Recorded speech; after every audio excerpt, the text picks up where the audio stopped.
Yes, welcome to JT's Thought Bubble for another week. JT, great to see you. Hey, Mace. Plenty to discuss this week. I think some of the biggest news was, of course, James FisherHarris signing with the Warriors, due to return there next year. It's a huge signing for the Warriors. What did you make of this one? Yeah, it's a massive signing for the Warriors. Golden Boot winner, New Zealand captain. So to get someone of that calibre, obviously, premiership player as well. So that'll do their club the world of good. Obviously, Adam Finnor-Blake's done a wonderful job there. But to get, James FisherHarris, who's the alpha male of the competition, to have someone like him leading that pack around, and if they can keep those young players there with Sean Johnson and the likes, then they'll become premiership favourites next year.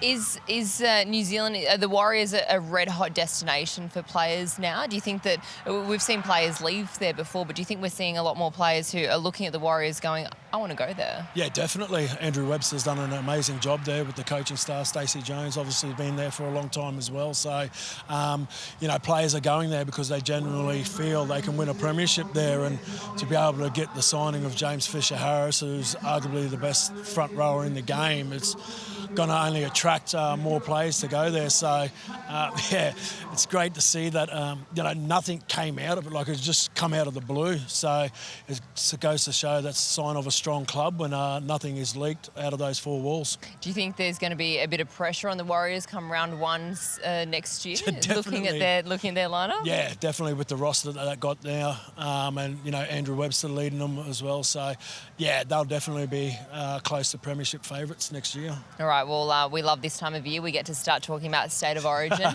Are you losing sleep about who's going to be selected where? Is Billy losing sleep? Give us an insight. He's never slept better. Back-to-back series for Bill. But, obviously there's a lot of talking point between Kalen Ponga and Reece Walsh, and whether they can play together or whether he just picks the one. So it's a good selection headache to have with the selectors and Billy, and there's still a lot of football to be played yet. So whilst Billy will sort of have a team in mind, he won't have anything set in concrete till that last game heading into the Origin series. At this point, if the team's picked tomorrow, is Reece Walsh your fullback? I would say so, yeah. So given the way that he performed last year, it was arguably the best for the Maroons, and the year before, Kalen Ponga was probably our best as well. So it's a great headache to have, but if the game was chosen tomorrow, I think Reece would be at the back. Do you see a way that Ponga can fit into the side? Is he a handy utility off the bench? Yeah, well, he debuted off the bench and come and played in the middle, and made a line break there and nearly ran around Teddy. It was a try-saving tackle from Teddy when he debuted. So he can play in the middle. He can play wing, centre, and obviously fullback. So it's a great headache to have, and he could be on the bench, or Billy might go without him as well. But no headaches for Bill? No, he's sleeping like a baby. All right, what about Sunday footy on 9? We've got the Cowboys, your Cowboys, up against the Sharks at Shark Park. This is an interesting one. Is this a really important one, or how important is this one for the Cowboys to get a win over a pretty dominant side? Yeah, extremely important.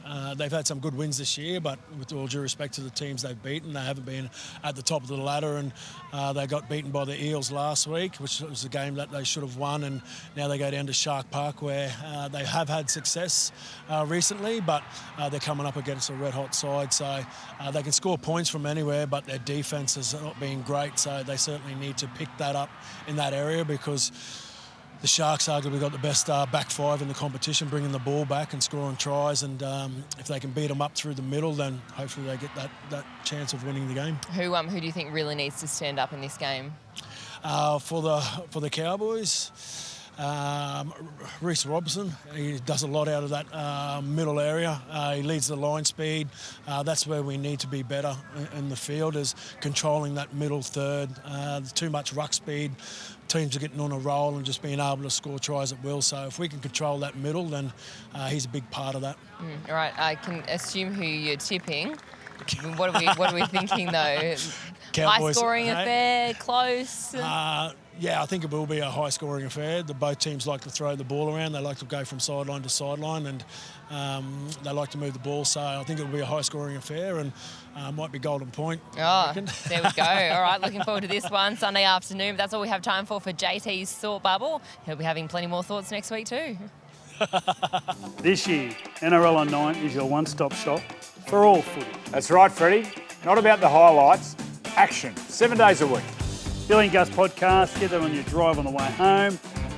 Immortal Behaviour, grab a seat on the couch for that. And of course, my favourite, Freddie in the Own. The best footy brains, the biggest games. Don't trust the algorithm, subscribe to NRL on 9 and get all your entertainment there.